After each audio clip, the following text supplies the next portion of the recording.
الرحمن الرحيم شركة جرايد ما أنت عقب تدوشي ده وشركة جرايد لا تضبط لها أما مال لها أما صدح الشغلها واحد بدل سيدوي ما ده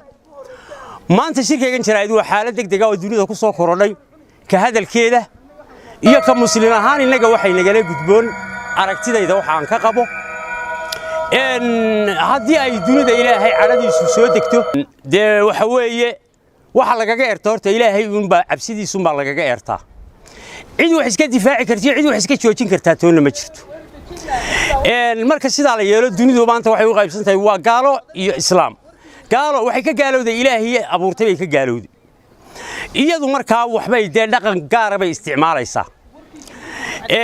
waana waxyaabaha keenayba calada ilaahay inay soo degto maxaa haddaba kala gudboon iyagu waa kuwa geeri ma ogola iyagu dhimasho ma ogola inaguse dad islaama baynu nahay dad dalalka islaamka ahi in dhimasho jirto waayo magaaladooyinkeena maalin walba waxa laga qaadaa magaalo walba inta soo meyd baa laga qaaday ma kala fariifalay maxaynu wax uga difaaci weyn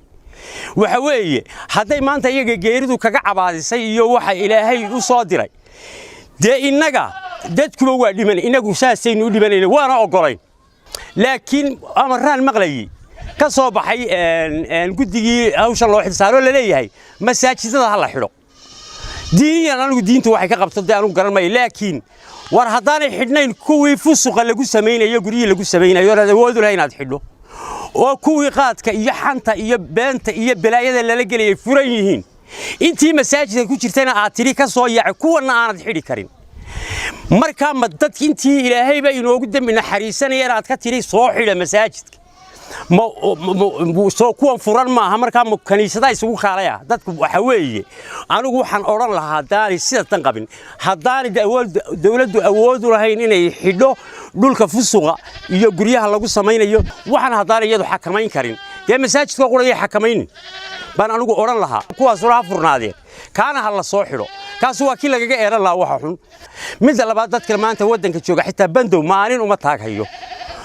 sida kale haysu ilaaliyo dadku sida shimbiraha subaxii soo dareeran 3 meelood oo boqolkiiba 3 meelood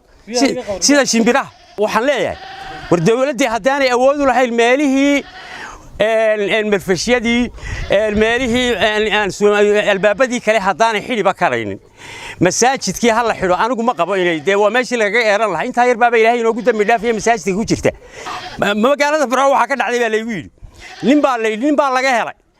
reer Burco waa soo yaaceen waxay yiraahdeen ninka laga helay baan soo eegay hadda waa kii laga carari lahaa dawladda oran kari weedo war ka noqda markaas la ninkii waa laga waayay markaas waxaan isla soo sawiraynaa ninka laga waayay war bal dadkeena waa yahay hadaanad wax xakamayn karayso dawladuna dee wixii nidaamkii wixii ay wax ka qaban karayso talaabadeeda ha qaado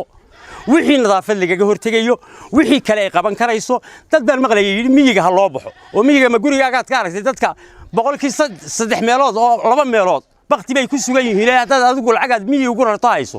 horta ma eegtay kuwa kan markaad leedahay miyi ha loo war sida kale dadka nidaamkiisa ha la qabto dawladdu wixii ay qaban karayso ha qabato dadku hays ilaaliyo nadaafadiisa ha ilaashado in haddaba la dadaalo oo nadaafada lagu dadaalo oo dadku kala fogfogaado oo sida loo hogaansamo wacyigelinta dee wasaaradaha ay caafimaadku bixinayo culimadu sida ay qabto in loo hogaansamo waa fiican tahay laakiin meelaha wanaagsan ee ay ilaahay ugu dhawaanayno ee xuskiisa ugu dhawaanayno haddaan la wada xakamayn karin meelaha kale iska furan yihiin ma wanaagsaneen meelahaas furan ilaahayna waa inoogu cadhoonaya mid labaad ma xanuun baynu ka baqnaayo ilaahay baynu ka biqi weynaa iyo inagu faral yeelay in masaajidada lagu tukado diinta marka ma xanuun baynu ka baqnaa maya waxa weeye ka biqi maynee waxaynu inagu ilaahay baynu ka hoos gelaynaa dadka islaamkoona meel kasta aad joogtaan mucjiso ilaahay iyo haday soo degaan ka hoos gala ilaahay isu dhiiba cibaadadiinu haday idinka xun tahay sugta hagaajista dunidii waxa soo degay cala Allah soo degtay dunyadii maraysa islaamka waxa looga baahan yahay xagga ilaahay u cararaan gaalo iyadu ma oga awalba ma ogeen ilaahay iyo arrimihiisa toona